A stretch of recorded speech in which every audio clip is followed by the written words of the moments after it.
Okay, this is take two. The first one was 20 minutes long, so we're going to shorten this up. This is a beginner SEO article on how to optimize your blog article for SEO. So the video is going to cover some very basic things. A few warnings. If you hear that weird noise, that's my fan of my laptop. My laptop sucks. Thank you, HP. And second, this is going to go fast, so if I didn't cover something or you don't understand it exactly, just drop me an email through the website or just comment below, and let's get started. Alright, when people hear that they need to optimize their article, their head spins because they don't want to write an article for search engines, and you shouldn't. You should first write your article for your readers. My preferred order is to write my article, then optimize. Because if you get consumed with the optimization, it's going to take you longer to write the article, you're going to get writer's block, you're going to get frustrated. So don't do this. Just write your article, let the creativity flow, get it in there. Then we're going to go back and optimize. Alright, so what we're going to do first is search engines read left to right. They're going to read the first characters of your URL, and this is what they're going to read. They're going to read apple pie recipe because that's what I put first. Instead of putting this will blow your socks off in the beginning, you're telling the search engines that your article is about blowing someone's socks off. So put it over in your prime real estate, which is the left-hand part of your title. You can make it bland and vanilla at the beginning and then tell them why they need to read this article. I'm not a creative writer. Those of you who know me and my writing know that I'm very dry, bland, sarcastic, and my writing tends to be that way. So, not too creative. Just this will blow your socks off.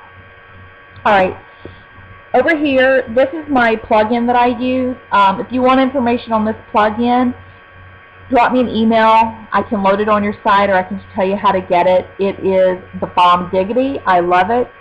Even after writing articles and optimizing them for years, you still forget things. You will have an extra space or something, and it will throw your SEO off. This tool I love. Alright, so what we're going to do is it's telling me that I have an H1, H2, and H3 tag, and that's good. And that's what these are. This is an H1 tag. See this right here? And then I have them blended throughout my article. Here's my H2. Did you see how that changed? And my H3 is down here at the bottom that you can't see because the video is cutting it off.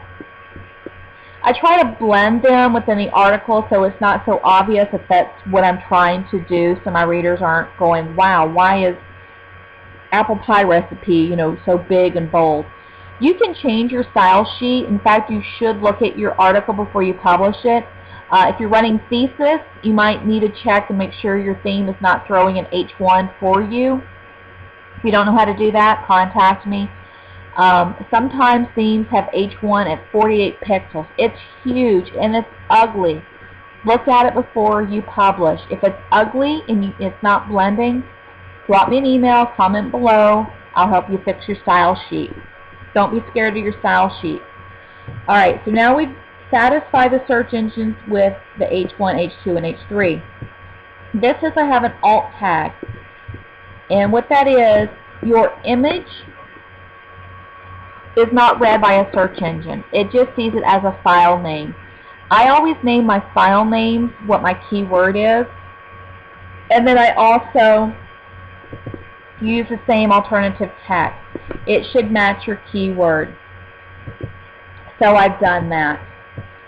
I've also highlighted words in bold like apple pie recipe to get that keyword to get the keyword density up. That tells the search engines that those are the most important words of your article, or secondary keyword terms. Apple pie wasn't a keyword we were going for, but it's part of it, so let's bold it anyway.